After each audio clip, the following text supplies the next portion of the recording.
Today I have two cruise dilemmas coming up. It all ties into the same cruise. The first dilemma is which cruise line to go with. The second dilemma is the person that I'm cruising with might have to work while we're on the cruise. Not just any work, but work that requires access to Wi-Fi.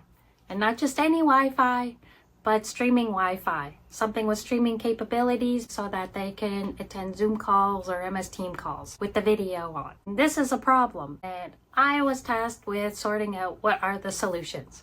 Okay, so problem number one to be determined, but the three cruise lines that I'm looking at are Norwegian, otherwise known as NCL, Holland America, and Princess. They all have similar itineraries, and now it's just more of a ship thing. We're looking at a 7-day Caribbean cruise. All right, let's talk about the Wi-Fi issues. I'm going to go through what the options are for each of the cruise lines and how they differ. We're going to start with Norwegian. If you are cruising with Norwegian, when you book your ticket, it's a little bit confusing. You could just get the bare minimum. Sometimes there's a little package that you get when you book your ticket, which may include 150 Wi-Fi minutes. Keep in mind though that these Wi-Fi minutes are going to be for basic Wi-Fi package. I don't think that it includes for streaming purposes, but it will accommodate all the other basic things like basic internet surfing, iMessage, social media, that kind of thing, basic stuff, not uploading YouTube videos or watching long form videos. No watching Netflix with that.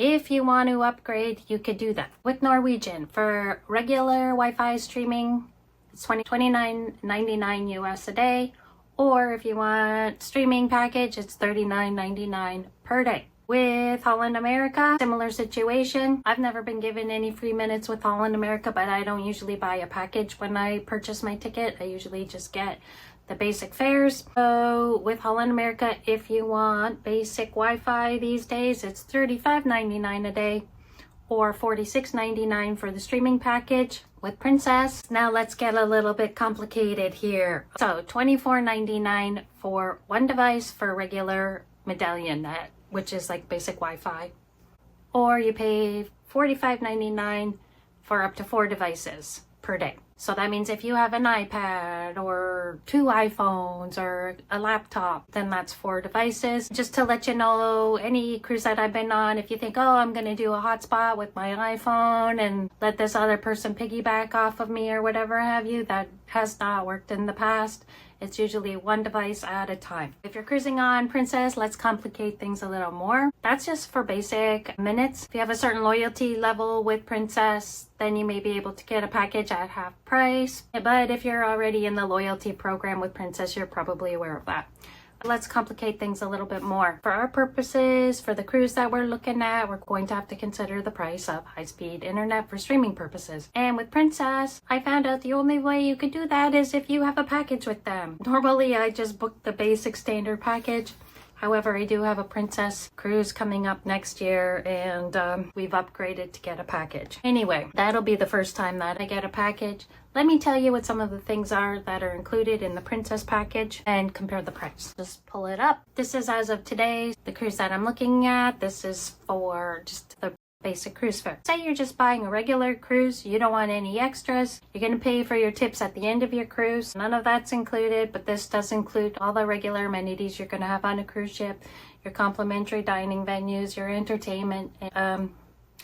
The fare's coming out at $896. Let's contrast that. Like I said, we need the faster Wi-Fi for streaming. That's called Medallion Net Max. So if you go with the 1 device, you're going to get the Princess Plus package for $1,389, which is substantially more. With that package, you also get your crew appreciation, which is the tips. Tips are normally about, let's just say $18 a day. 18 times 7. Let's do the math. You're going to get up to 2 premium desserts a day, 2 fitness classes a day, plus beverage package. That means that drinks are up to $15 in value each.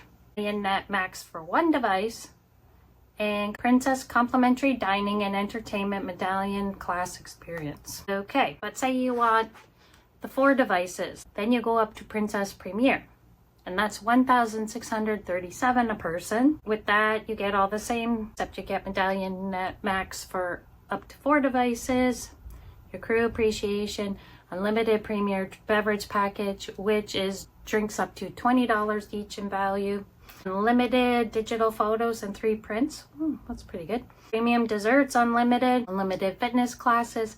And reserved theater seating for theatrical shows. Not too bad, actually. Those inclusions are nice. I would say if you want to get a digital photo package, then go with Princess Premier. Any of the mass market cruise lines are going to have professional photographers, and they're out everywhere. They're all over the ship, particularly in the evenings. They're always taking photos, and they do a great job. They also will be out on shore, and sometimes you might see them on an excursion. I personally haven't seen them on an excursion, but I usually do my own excursions. But actually that's a really good value if you want to have a professional photographer taking pictures of you all week. Keep in mind the Princess Premier package, that's almost twice as much as the standard cruise fare. So you really have to think, is it worth it for you? In our case, it's like if we don't have a streaming package, then the cruise probably won't happen. So we've got to take all of that into consideration. I find that the price of Wi-Fi on cruises is very expensive, and I don't usually purchase Wi-Fi. Maybe I'll get some free minutes and use those, but if I don't have any, I usually don't get any. I usually don't buy a package, or maybe I might just buy a package for one day if there's something urgent going on.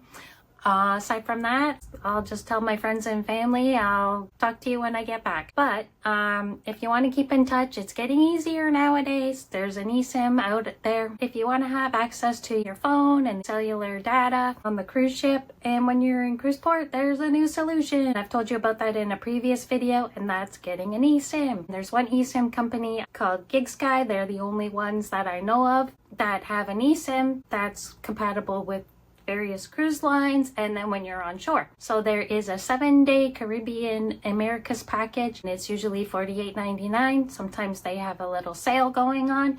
That's Canadian, and that's for the full 7 days. So when you compare the price to the GigSky eSIM versus what the cruise ships offer, it's quite a bit different. Anyway, I just thought I would bring this topic up. If you are interested in getting an eSIM, I'll leave a link at the end of this video which describes what the eSIM is. If you click on the QR code, it should take you directly to their website, and you can download the app. And if this is something you're interested in, you get a discount if you use my code JULES10, JULES10. Jules10. I'm Cruising Jules. Please subscribe to the channel if you want to learn more about cruising and cruise ships. I'll see you in the next video.